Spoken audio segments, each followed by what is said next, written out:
Welcome back. The news in full. President Abdel Fattah al-Sisi received a phone call from Guinea-Bissau's President Omar Mbolo on Thursday. Presidential spokesman Mohamed al-Shenawi said the phone talks tackled means of fostering bilateral relations in various domains, with President al-Sisi praising the historical ties binding Egypt with Guinea-Bissau. The head of state expressed Egypt's readiness to boost human capabilities in Guinea-Bissau and provide Egyptian expertise to support the key economic sectors in the country. The phone call also touched on the latest regional developments, including the implementation of the ceasefire deal in Gaza and providing sufficient humanitarian aid to the besieged Strip. The two presidents agreed on enhancing joint cooperation and consultations over several issues of mutual concern. And Egypt rejected anew on Thursday any suggestion aimed at liquidizing the Palestinian cause, warning of repercussions of starting an Israeli plan to forcefully displace Palestinians from their lands. Egypt rejected on Thursday any suggestion which is aimed at liquidizing the Palestinian cause through displacing Palestinians or stealing their historical land. In a foreign ministry statement, Cairo also warned of repercussions of statements delivered by Israeli government's members over starting a plan to displace Palestinians from their land. In its statement, Egypt asserted that displacing Palestinians is considered a flagrant violation of international law and humanitarian law, as well as the most simple rights of the Palestinians to stay on their land, which require perpetrators to be held accountable.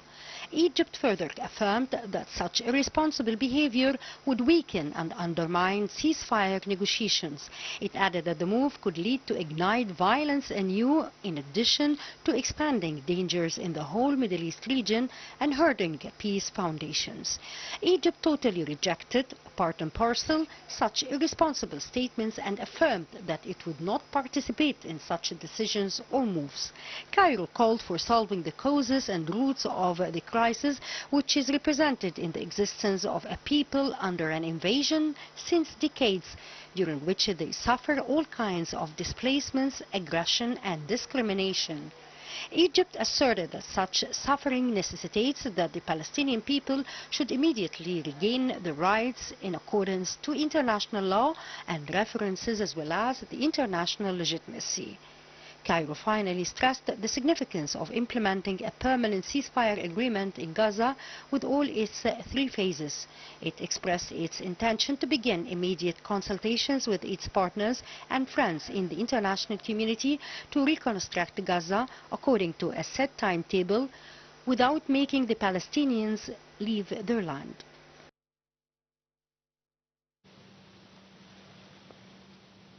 And Prime Minister Mustafa Madbouli reiterated on Thursday that Egypt would contribute in the Gaza reconstruction efforts with all its capabilities, this upon the directives of President al-Sisi.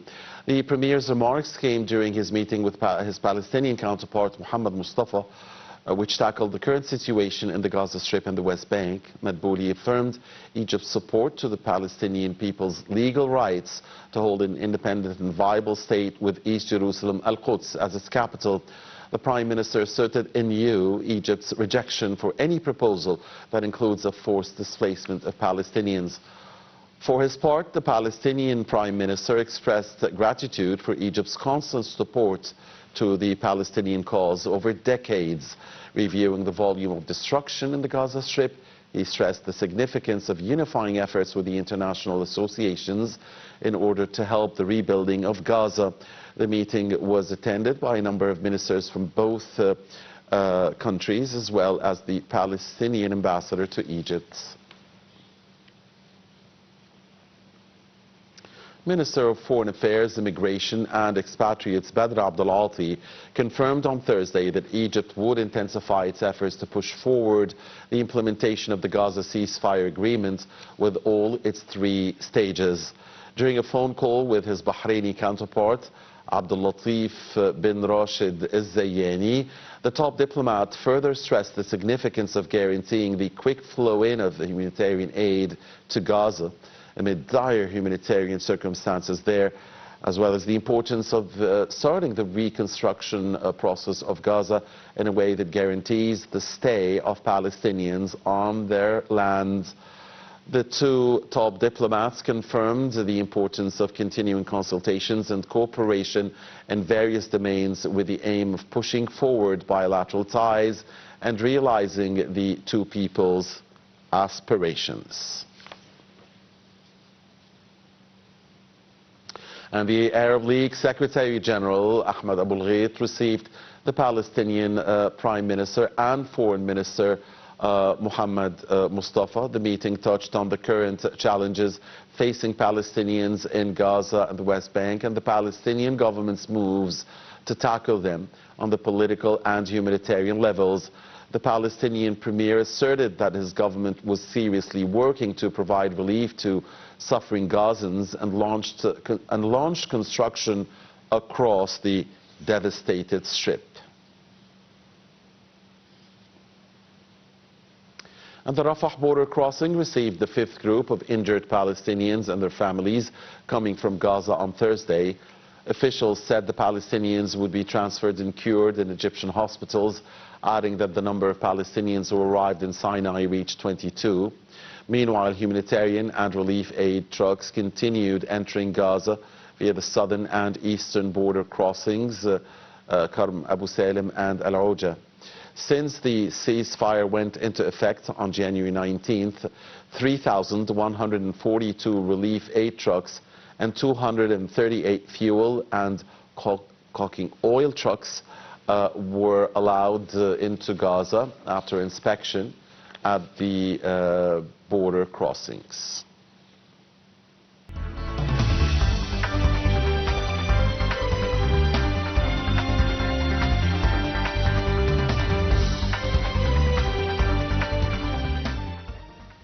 Now sports, now the business segment in detail. Prime Minister Mustafa Madbouli chaired a follow-up meeting of developments at the North Coast with a number of investors in the tourism field. The meeting aimed at coordinating with investors who own lands in eastern Matruh in the western North Coast or realizing the state's vision with regards to the development of these areas. The Prime Minister highlighted that the move will turn the North Coast into populated and tourist areas throughout the whole year, not only in the summer season. It will help increase the number of tourist arrivals into Egypt, which, according to the tourism minister, reached its highest of 17 million tourists at the end of 2024. Egypt's stock market indices collectively soared on Thursday, bolstered by purchasing operations by Arab and foreign investors. The main EGX 30 index added 0.93%. The small and medium EGX 70 index added 0.81%, while the more expanded EGX 100 index also added 0.8 percentage points. Overall transactions and dealings within the session reached 34.5 billion Egyptian pounds.